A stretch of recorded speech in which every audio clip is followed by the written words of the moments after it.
안녕하세요. 결혼 생활 8년을 청산하고 다시 솔로로 돌아온 40대 여자입니다.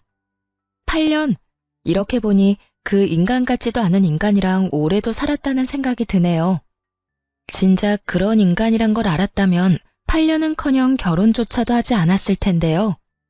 이제 와서 후회한다고 한들 없던 일이 되는 것도 아니고 이미 엎질러진 물이니 앞으로 남은 인생이나마 최선을 다해 살아가 보려고 합니다.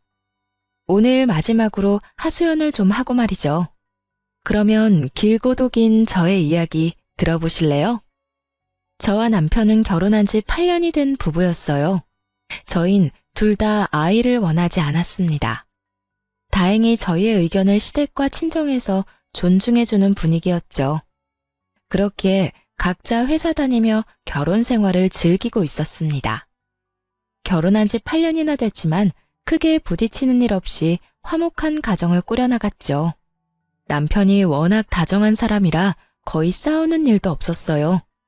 게다가 저보다 친정에서 더 신경을 써주는 사람이라 늘 남편에게 고마웠죠. 오늘 장모님 건강검진 가시는 날인 건 알지? 어? 그게 오늘이야? 어이구, 어떻게 그걸 잊냐. 당신 그럴 줄 알고 나 오늘 연차냈어. 내가 모시고 다녀올게. 정말? 고마워.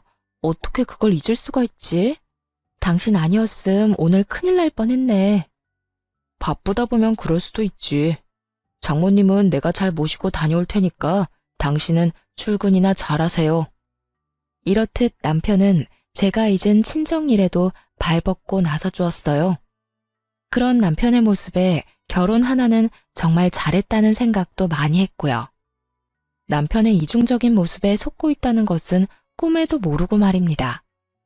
그렇게 잘 지내던 어느 날 몸이 이상하다는 느낌이 계속 들더라고요.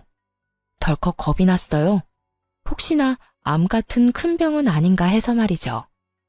걱정을 가득 안고 병원에 가보니 그곳에서 뜻밖의 이야기를 듣게 되었어요. 축하합니다. 임신입니다. 네, 임신이라고 하더라고요. 상상하지도 못한 임신이었죠. 피임기구도 제대로 쓰고 있을 뿐더러 가능성이 높은 날은 피했는데 그 희박한 가능성을 뚫고 생긴 아기였어요.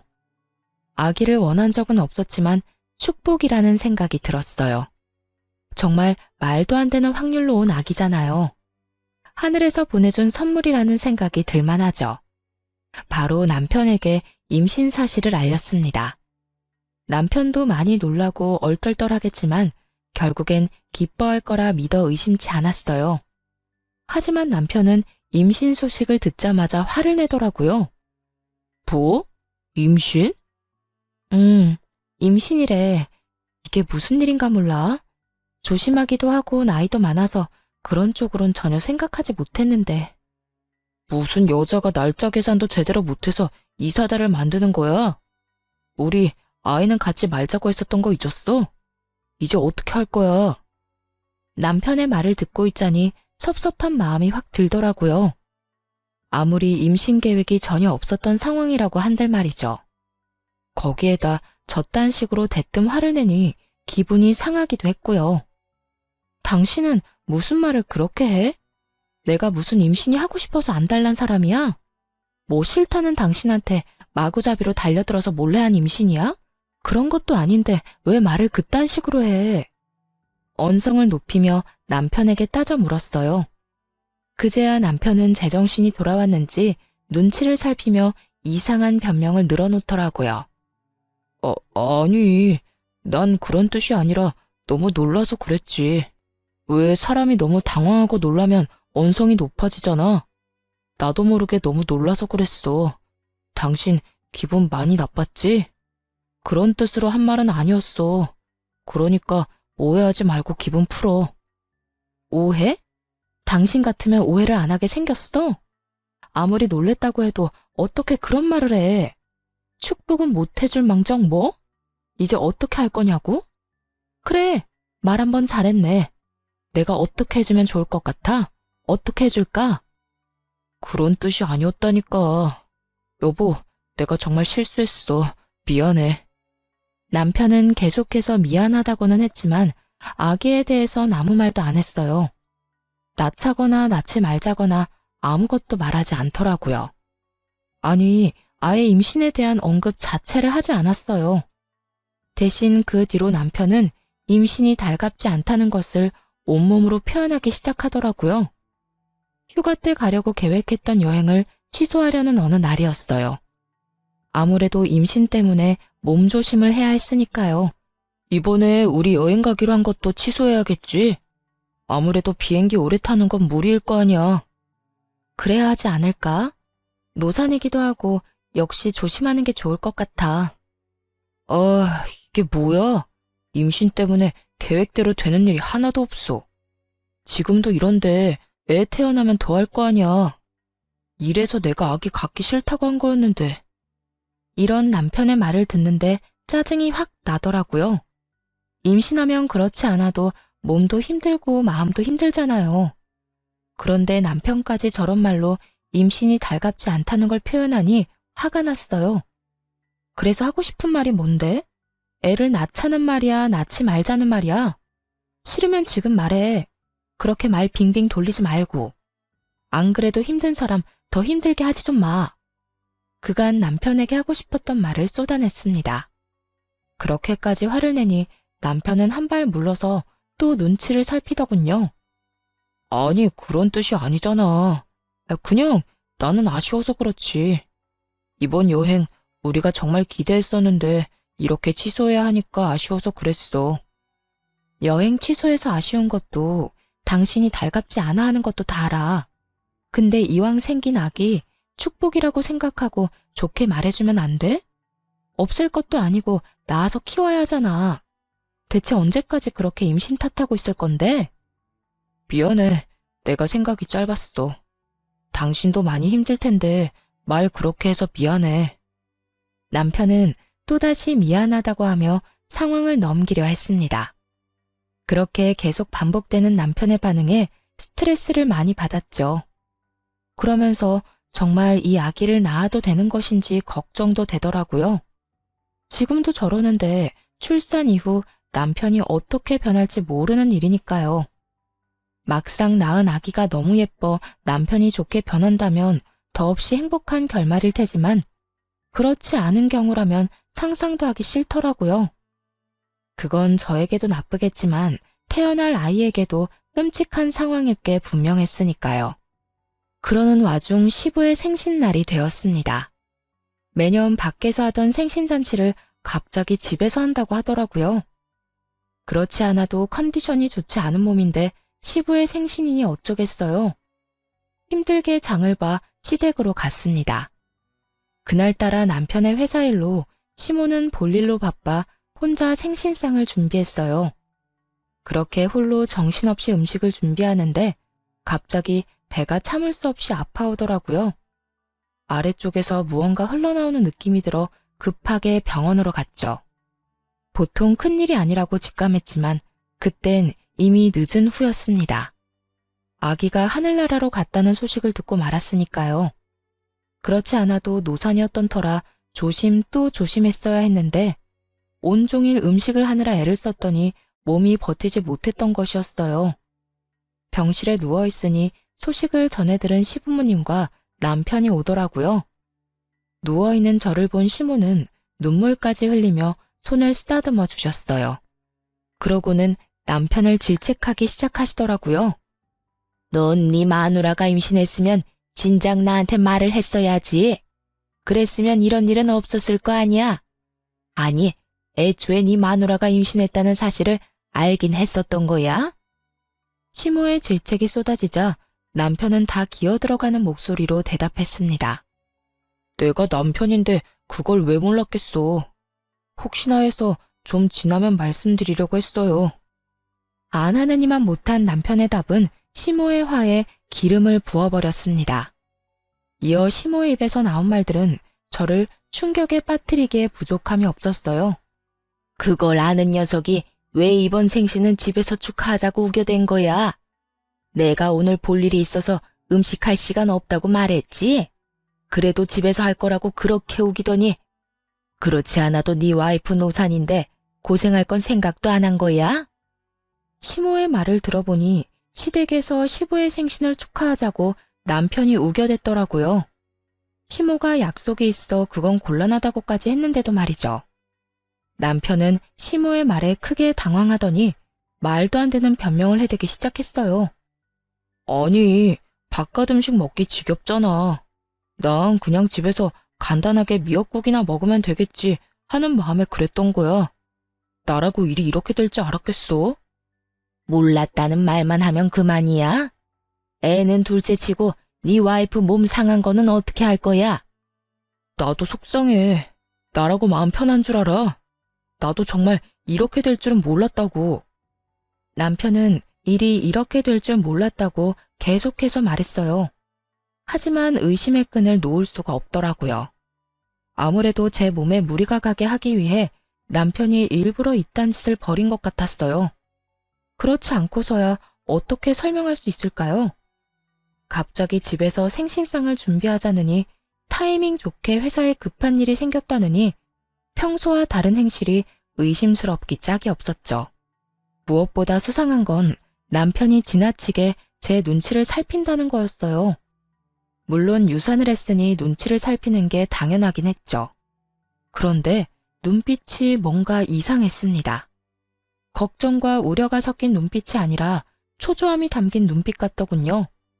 마치 죄 지은 사람이 눈치를 살피는 것처럼요. 그렇게 남편에 대한 의심은 나날이 커졌습니다. 그리고 유산의 아픔에서도 쉽게 벗어나지 못하고 있었어요. 갑작스러운 임신과 그보다 더 갑작스러운 유산은 생각보다 큰 아픔으로 다가왔어요. 나이가 있어서 그런지 회복도 더디더라고요. 몸이 성치 않은데 마음도 힘든 상황이 이어지니 결국 회사를 그만두었습니다. 몸과 마음을 다스리는 데 집중해 보려고요. 그렇게 혼자 힘든 시간을 보내고 있는데 친정엄마가 여행을 제안하더라고요. 당시 엄마의 생신이 다가오고 있었는데 겸사겸사 다 함께 떠나자고 말이죠. 여보, 엄마가 엄마 생신 축하 겸 여행을 같이 가자는데 당신 시간 돼? 내가 이러고 있어서 엄마가 걱정되나 봐.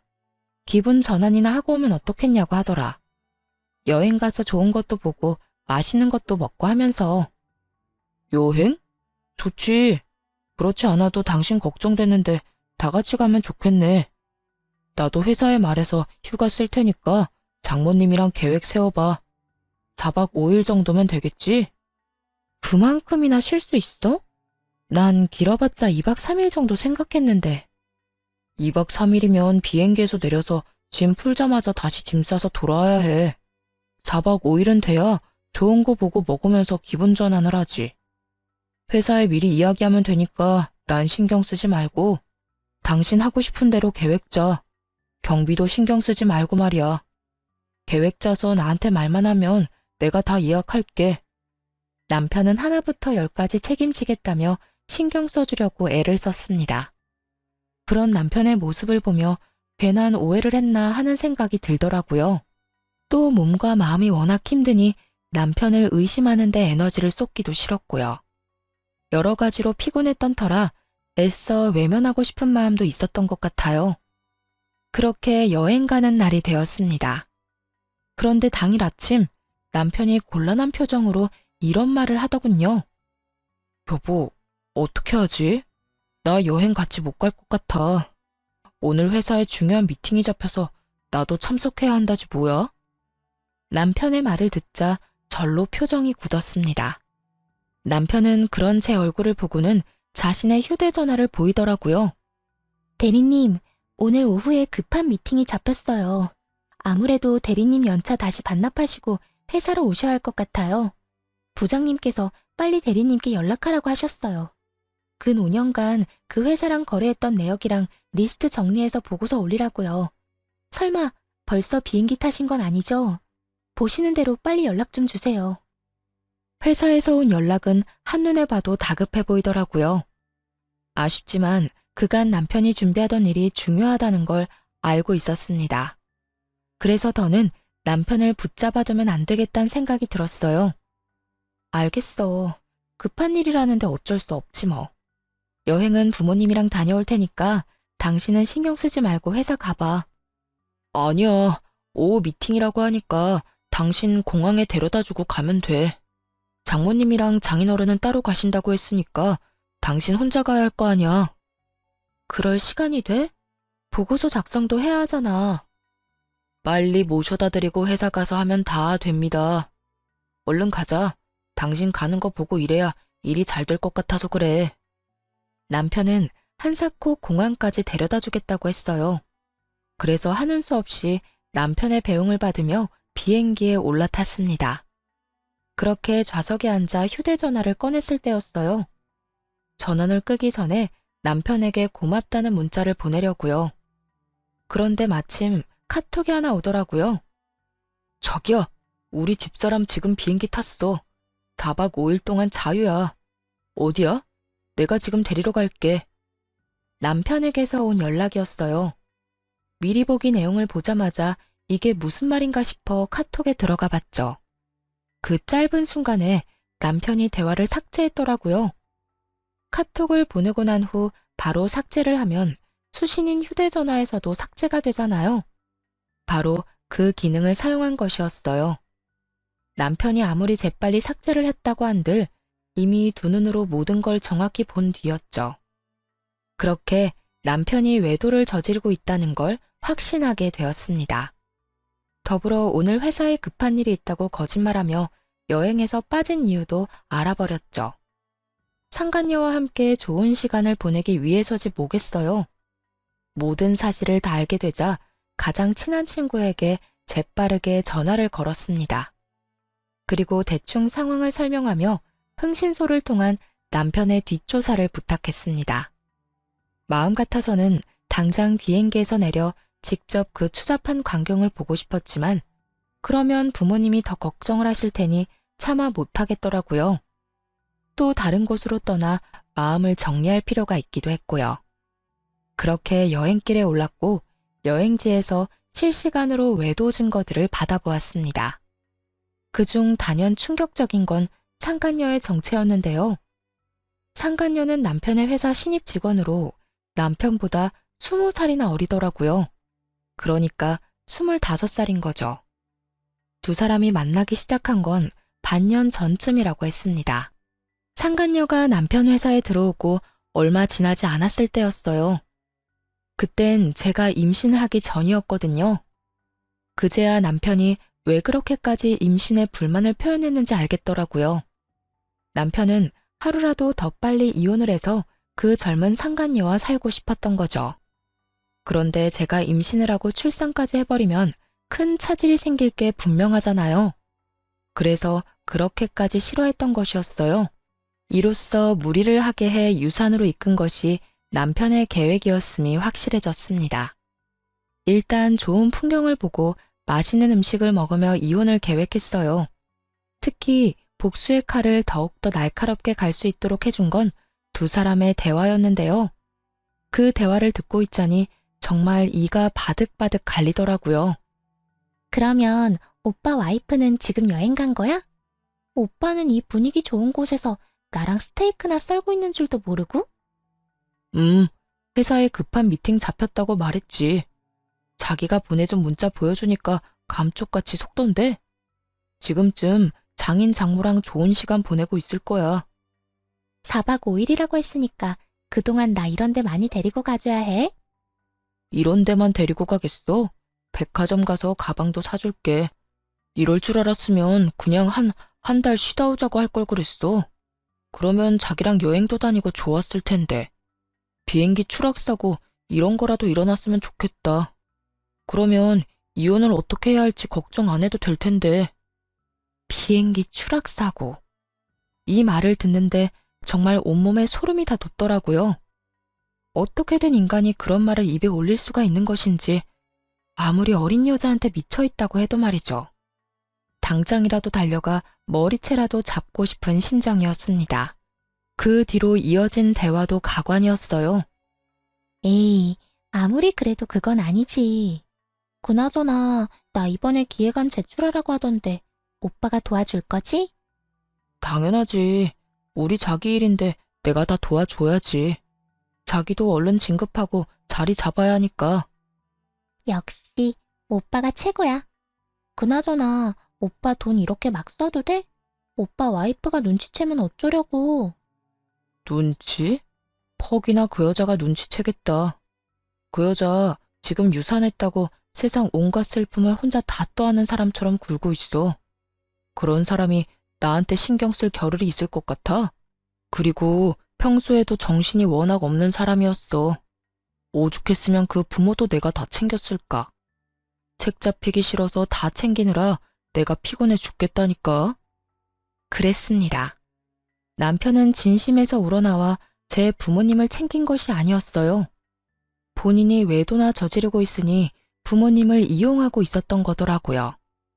의심에서 벗어나기 위한 하나의 수단으로 말이죠.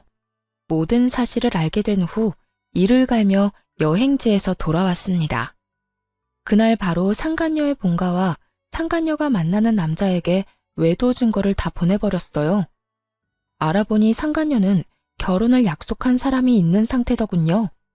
남편은 그런 사실을 모르고 있는 모양이었고요.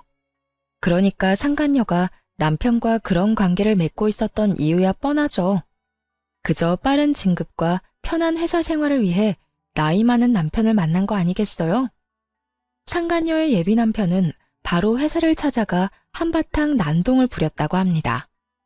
가지고 있는 모든 외도 증거를 주었으니 예상한 대로였죠. 그러자 두 사람이 집으로 찾아왔더라고요. 그게 누구긴 누구겠어요. 만신창이가 된 남편과 화장이 다 번져 몰골이 엉망이 된 상간녀였습니다. 당신 진짜 미쳤어? 그딴 짓을 왜 한 거야?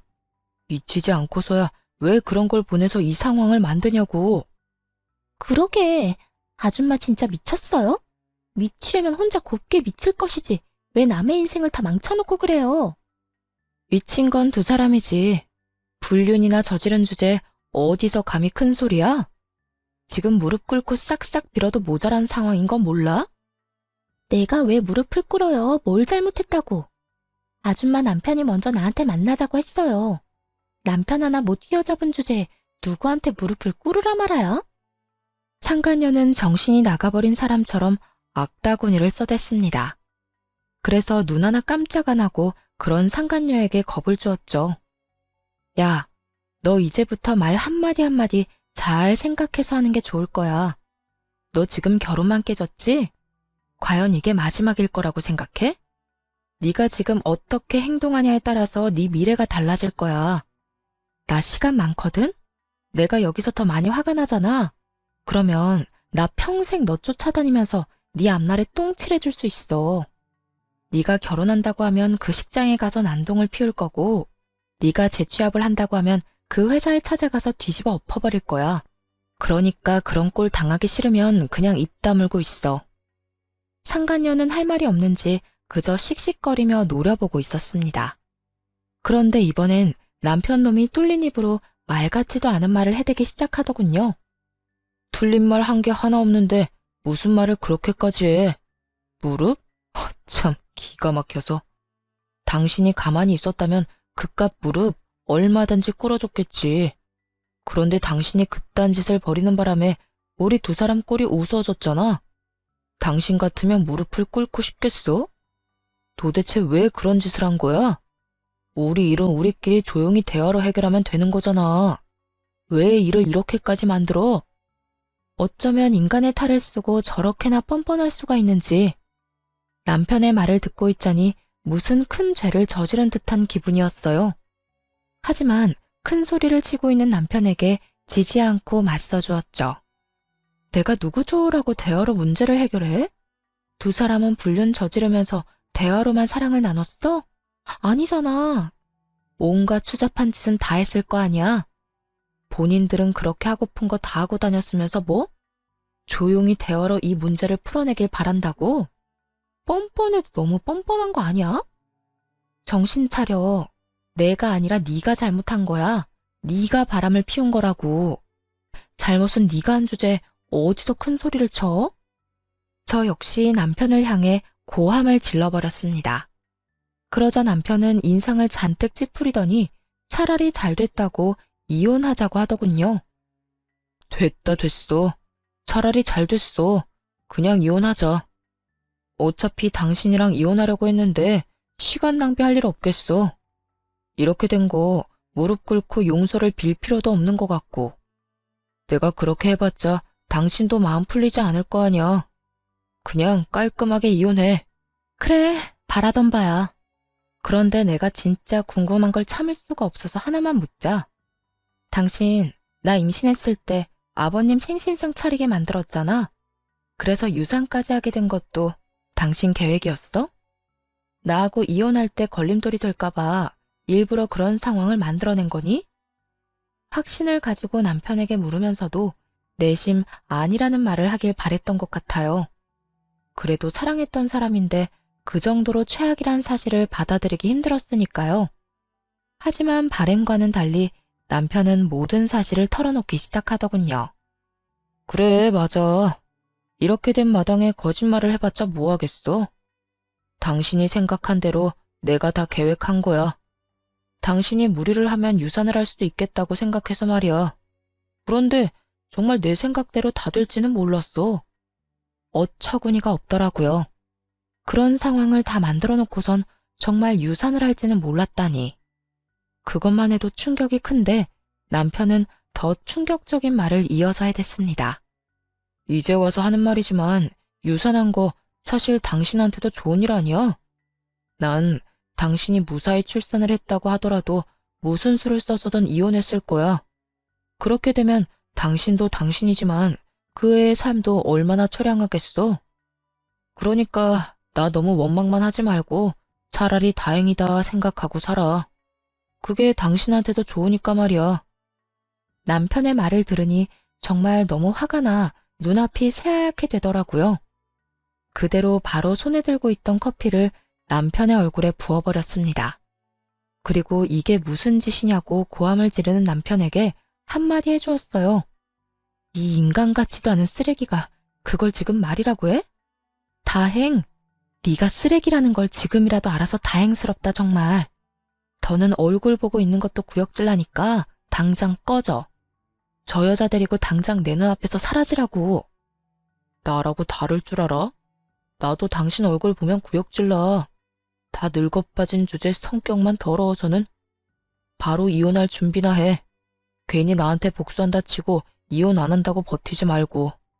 그래야 이 예쁘고 젊은 애랑 하루라도 빨리 결혼해서 살 거 아니야? 위자료는 얼마든지 줄 테니까 바로 도장이나 찍어. 알겠어? 남편은 끝까지 뻔뻔하게 나왔습니다. 그런데 그런 남편에게 상간녀가 대신 복수를 해주더라고요. 아저씨 미쳤어요? 내가 왜 아저씨랑 결혼을 해요? 앙칼진 상간녀의 말에 남편이 화들짝 놀라며 상간녀를 바라보더군요. 이런 반응을 예상도 못한 눈치였어요. 남편은 한치 의심도 하지 않았던 거죠. 20살이나 어린 상간녀가 자신을 진심으로 사랑한다고 말이에요. 그런 남편의 믿음을 상간녀가 산산조각 내기 시작했죠. 20살이나 늙은 유부남을 내가 정말 사랑했다고 믿은 거예요? 순진한 거야, 멍청한 거야. 아까 내 약혼자가 와서 사무실 뒤엎는 걸 봤잖아요. 그걸 보고도 내가 정말 아저씨를 사랑했다고 생각해요? 그러면 나하고는 왜 만난 거야? 날 사랑한다고 했잖아. 나랑 같이 살고 싶다며. 그 말을 다 믿었다니 이제 보니 멍청한 거네. 난 그저 아저씨를 이용해서 회사 생활 좀 편하게 하려던 것뿐이라고요. 그런데 이제 아저씨를 더 만날 이유가 있을까요? 회사에서 잘리게 생겼고 더는 회사 다닐 일도 없을 텐데요. 결혼은 무슨? 다신 아저씨랑 만날 일은 없을 거예요. 어디서 주제도 모르고 나하고 결혼할 생각을 할 수가 있는지. 상간녀는 최선을 다해 열변을 토하며 진실을 말했어요. 막상 남편은 제대로 듣지 않고 있었지만요. 저런 모욕적인 말을 들으면서도 상간녀를 붙잡고 헛소리할 정도였으니까요. 자기야, 진짜 왜 그래? 지금 집사람이 보고 있어서 그래? 자기도 다 들었잖아. 나 이제 저 여자랑 곧 이혼해. 그러면 자기랑 행복하게 살 수 있다고. 남편은 제가 아니라 상간녀에게 무릎을 꿇고 울고불고 매달리고 있었습니다. 하지만 상간녀는 그런 남편의 손을 가차없이 뿌리쳐버리더군요. 아, 진짜. 무질구질하게 왜 이래? 말귀를 못 알아먹어요? 난 평생 노인네 뒷바라지나 하면서 살 생각 전혀 없다고요. 그러니까 아저씨도 꿈 깨세요. 상간녀는 한결같이 냉정한 모습으로 남편을 대했어요. 그런 상간녀의 모습에 남편은 드디어 현실을 자각한 듯 원망을 쏟아내더라고요. 다 진심인 거야? 네가 어떻게 나한테 이럴 수가 있어? 어떻게 나한테 이럴 수가 있냐고. 내가 너한테 지금까지 뭘 해줬는데? 누가 해달라고 했나? 다 자기가 해주고 싶어서 했으면서 이제 와서 왜 저래? 상간녀는 절망을 쏟아내는 남편이 지긋지긋하다는 듯 굴었습니다. 더 이상 듣고 있고 싶지 않았어요. 그대로 그 꼴값을 떠는 인간들을 집에서 내쫓아 버렸습니다. 두 사람은 한참을 현관문 앞에서 다툰다 싶더니 경비분의 손에 쫓겨났습니다. 워낙 시끄러워서 다른 주민이 신고라도 했던 거겠죠. 그 후 이혼 소송과 상간녀 소송까지 진행해 모두 승소를 했습니다. 덕분에 위자료를 받고 이혼할 수 있었어요. 상간녀는 끝까지 미안하다는 말 한마디 없었습니다. 중간에 남편이 설득을 어떻게 한 것인지 다시 사이가 좋아졌더라고요. 20살이나 많은 이혼남을 옆에 끼고 으스대는 꼴이 참 웃기지도 않았어요. 드디어 다 끝났네요. 받은 위자료로 새 출발 잘하세요, 아줌마. 난 아줌마가 이혼해준 덕분에 돈 걱정 안 하고 살 테니까. 백수 신세의 20살 많은 남자가 뭘 어떻게 해주려나? 과연 돈 걱정 안 하게 해줄지 모르겠네. 뭐 그렇게 생각해서 네 맘이 편하다면 그대로 살아. 정신건강에는 좋겠네. 어머, 아줌마 몰랐어요? 우리 자기 집에 재산이 좀 있다던데. 그래서 그렇게 쉽게 이혼한 건가? 들어보니까 우리 오빠 물려주려고 건물도 처분하시려고 한다던데요? 그렇지, 오빠. 그럼 내가 다 알아봤지. 3층짜리 건물 처분하려고 부동산에 내놨다고 하더라고. 그거 처분하면 누굴 주겠어? 하나뿐인 아들인 날 주시겠지. 내가 그 돈으로 우리 자기 돈 걱정 없이 살게 해줄게. 자기는 그냥 내 옆에 있기만 해. 들었죠? 아줌마는 좀 억울하겠어요. 더럽고 치사해도 참고 버텼으면 돈은 펑펑 쓰면서 살았을 텐데. 볼 꼴 못 볼 꼴 다 보고 이 대박 기회를 놓쳤으니 얼마나 억울하겠어? 내가 아줌마 억울하지 않게 부지런히 잘 쓸게요, 그 돈. 들어보니 전 남편은 상간녀를 전 시댁의 재산으로 홀린 듯 하더라고요. 그제야 왜 둘의 사이가 다시 좋아졌는지 이해가 됐습니다. 상간녀는 결혼도 무산되고 본가에서도 쫓겨났으니 갈 곳이 없었겠죠. 그러다 전 남편이 재산을 받을 것 같자 나이 많은 그의 곁을 남기로 한 것이었고요. 그래서 시샘이 나거나 후회했냐고요? 전혀요. 억만금을 준다고 해도 저 남자와는 더 살 생각이 없었습니다. 또 시부모님은 저딴 인간에게 재산을 물려주실 분들이 아니라고 확신했어요. 그래서 별로 약이 오르지도 않더군요. 그리고 만에 하나 그 돈을 물려받는다고 쳐도요. 저렇게 이루어진 가정이 평탄할 리 없지 않겠어요? 마음대로 해라. 그런데 있잖니. 세상 모든 것이 네 뜻대로 흘러가진 않을 거야. 그 돈이 정말 네 손으로 들어오게 될지는 난 잘 모르겠다. 그래도 넌 그렇게 믿고 살아. 그래야 네 말대로 노인네 뒷바라지 할 의욕이라도 생길 테니까. 그렇게 말한 후 홀로 돌아와 그 두 사람을 잊고 살려고 노력했어요. 그런데 3개월이 지난 어느 날 전 시부모님이 찾아왔더라고요. 아가, 잘 지냈니? 우리가 이제야 너희가 왜 이혼을 했는지 자세히 알게 되었어. 그동안 얼마나 마음고생을 했니? 전 시모는 이제야 모든 사실을 알았다며 눈물을 글썽이고는 손을 잡아주었습니다. 자세한 내막을 알려봤자 뭐하겠나 하는 생각에 연락도 하지 않았는데 어떻게 알고 온 건지 궁금해지더라고요. 저야 뭐 늘 똑같아요. 그런데 어떻게 그걸 아셨어요? 저의 물음에 전 시모와 전 시부는 한숨을 크게 내쉬었어요. 그러곤 잡은 손에 힘을 주며 말을 시작하더군요. 어떻게 알긴? 그 녀석이 그 여자애를 집으로 데리고 왔더구나. 와서 한다는 말이 얼마나 기가 막히던지. 뭐라고 하던가요? 저한테는 결혼할 거라고 하던데. 그래, 결혼할 거니까 우리 보고 돈을 좀 달라고 하더구나. 우리가 건물 처분한 건 어떻게 알고 찾아와서 돈을 달라고 하는 건지. 내 자식이지만 정말 이해가 안 되더구나. 그 젊은 여자애가 뭐가 모자라서 40이 넘은 아저씨 옆에 붙어 있겠어? 다 돈 때문인 거지. 그 녀석도 그걸 알긴 아는 모양인지 돈 내놓으라고 어린애처럼 떼를 쓰는데 할 수만 있다면 뱃속에 다시 넣고 싶은 심정이었어. 역시나 전 남편은 발이 빨랐습니다. 전 시부모님이 건물을 처분했다는 소식을 듣자마자 상간녀와 함께 찾아왔대요. 상간녀와 결혼할 거라고 말하면서 돈을 내놓으라고 닥달하기도 했고요. 두 분은 크게 실망하신 듯 했어요. 아들이 외도로 이혼당했다는 것만으로도 충격이 큰데 돈까지 내놓으라 하니까요. 그러셨구나. 많이 놀라셨겠어요. 놀라기만 했겠어? 나는 물론이고 네 시아버지까지 화가 머리끝까지 나서 쫓아내버렸다. 앞으로 우리가 죽었다는 소식이 들려도 찾아오지 말라고 했어. 너 같은 놈한테 줄 돈은 땡전 한 푼도 없으니까 말이다. 전 시모는 격양된 목소리로 이렇게 말하더니 무언가를 손에 쥐어주었습니다. 그건 바로 준비해오신 통장이었어요. 이게 뭐예요? 이거 네 거야.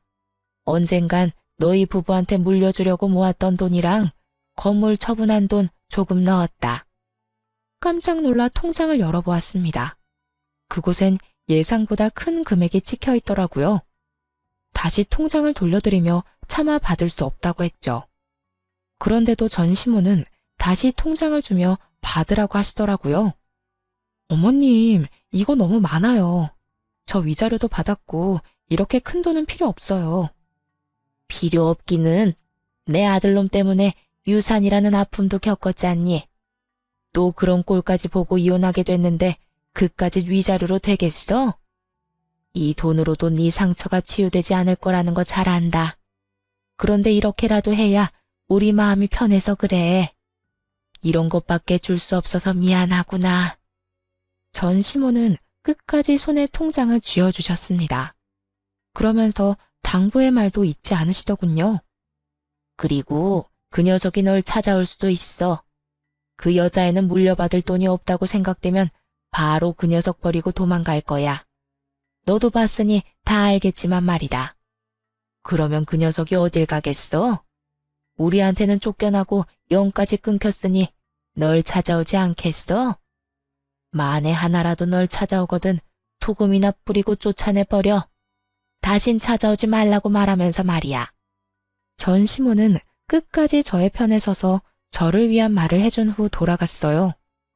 시간이 흐른 뒤 역시나 전 시모의 말처럼 전 남편 놈이 절 찾아왔더라고요. 이혼하자고 할 때는 그렇게나 뻔뻔하고 당당한 모습이더니 이번엔 잔뜩 불쌍한 척을 하며 앞에 서 있더군요. 여보, 오랜만이야. 여보 좋아한다. 너랑 나 이혼한 지가 언젠데 여보래? 그리고 왜 찾아왔어? 우리 다시는 보지 않기로 암묵적으로 약속한 거 아니었어?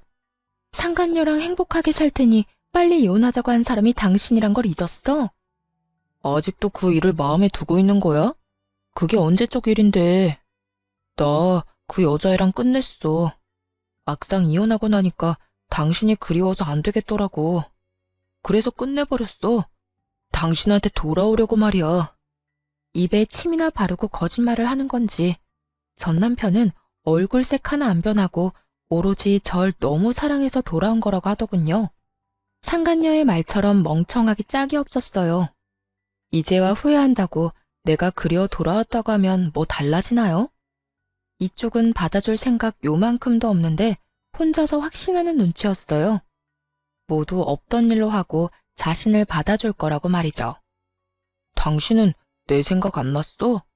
그래도 연애까지 합치면 우리가 함께한 세월이 10년이 넘는데 가끔 내 생각 나지 않았느냐고. 이제 와서 이딴 말 하는 거 보니까 그 어린애가 도망이라도 갔나 봐? 그걸 어떻게... 다 아는 것 같으니까 솔직하게 말할게. 그 애 그냥 도망가 버렸어. 내가 받을 재산 없고 부모님하고 연도 끊기니까 알아채고 바로 도망치더라. 정말 뒤도 한번 돌아보지 않더라고. 내가 이때껏 쓴 돈이 얼만데 정말 나쁘지 않아? 진짜 이런저런 일 다 겪으면서 느낀 건데 당신만한 여자가 없더라고. 당신처럼 나랑 잘 맞고 나를 잘 이해해주는 사람이 없었어. 그래서 하는 말인데 나랑 다시 시작하면 안 될까? 전 남편은 어느새 뻔뻔한 모습으로 돌아와 다시 시작하자는 말을 했어요. 그래서 어떻게 했냐고요? 그런 남편의 얼굴에 손에 쥐고 있던 굵은 소금을 뿌려주며 이렇게 말했죠. 이거나 먹고 떨어져. 어디서 꼴같았게 재결합을 우느네? 내가 미쳤어?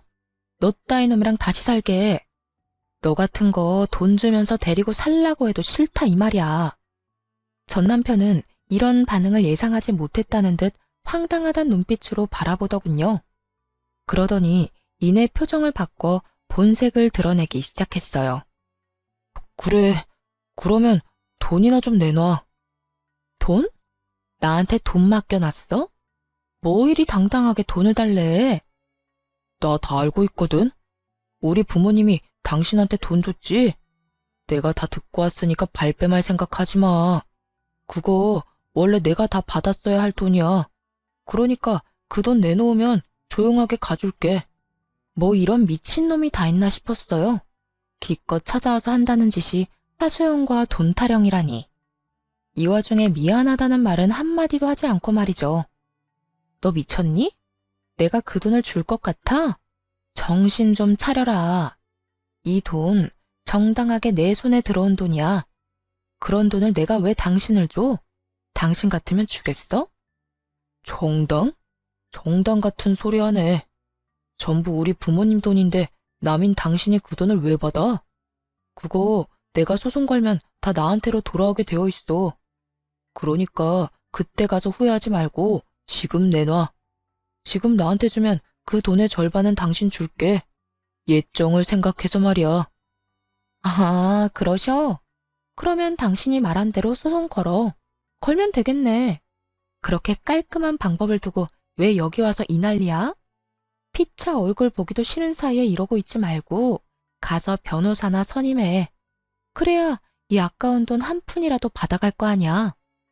전 남편에게 한마디도 지지 않고 맞섰습니다.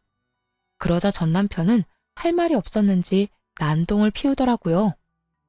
야, 얼른 돈 못 내놔? 돈 줄 때까지 여기서 안 나갈 거니까 그런 줄 알아. 잘 됐네.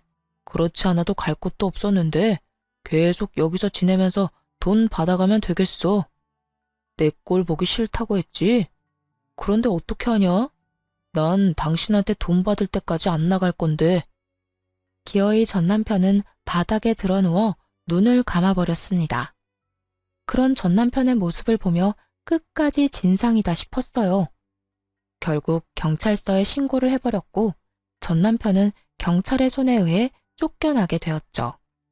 그런데 그게 끝이 아니었습니다. 이번에는 상간녀에게 연락이 다 왔더라고요. 전 남편을 제발 좀 데리고 가라고 말이에요. 쫓겨난 전 남편이 이쪽으로 오는 대신 상간녀를 찾아가 진상을 부려댔나 봐요. 아줌마 남편 좀 데리고 가세요. 혼자 사는 거 힘들 텐데 저 남자라도 데리고 가서 살라고요. 내가 미쳤니? 너도 싫은 남자 나라고 좋겠어? 그러지 말고 잘 데리고 살아. 너 좋다고 그렇게까지 매달리는 남자 살면서 찾기 힘들다. 그러니까 네 운명이라 생각하고 잘 데리고 살아봐.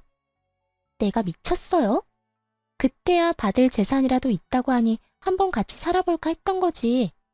지금은 아무것도 없는 늙은 노인네 뭐 득될 게 있다고 데리고 살아요? 그러니까 그런 노인네를 나라고 데리고 살고 싶을 것 같아? 그리고 너 내가 한 말 잊었어? 여기서 더 열받게 하면 너 쫓아다니면서 네 인생에 똥칠한다는 말.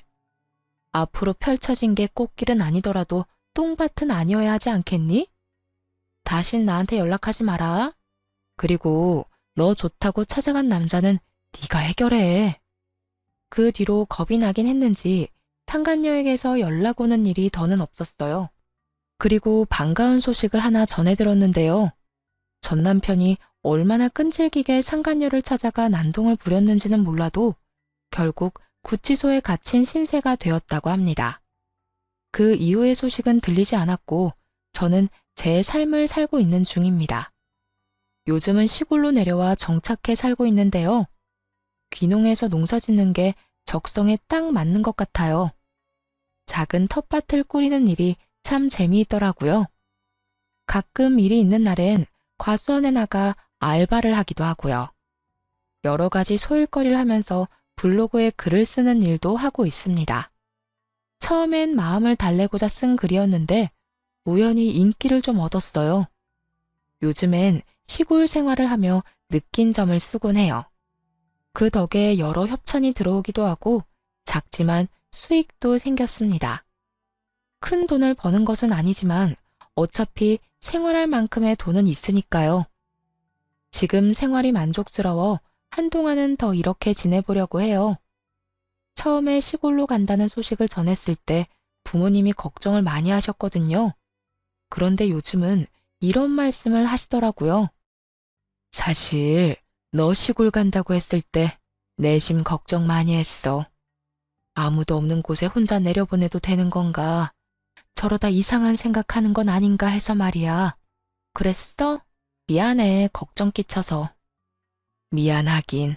그런데 지금 보니까 너도 살아보려고 갔다는 생각이 들어. 아니, 이곳이 널 살렸다는 생각이 들어. 너 여기 와서 표정도 더 밝아졌고 많이 웃기도 하고 하여튼 여러모로 좋아졌어. 딸, 엄마는 우리 딸이 혹시나 그런 일 때문에 무너지면 어떻게 하나 걱정했어. 그런데 이렇게 보란듯이 일어나줘서 고마워. 요즘 우리 딸 너무 보기 좋다. 엄마에게 보기 좋다는 말을 듣는데 비로소 행복하다는 것이 느껴지더라고요.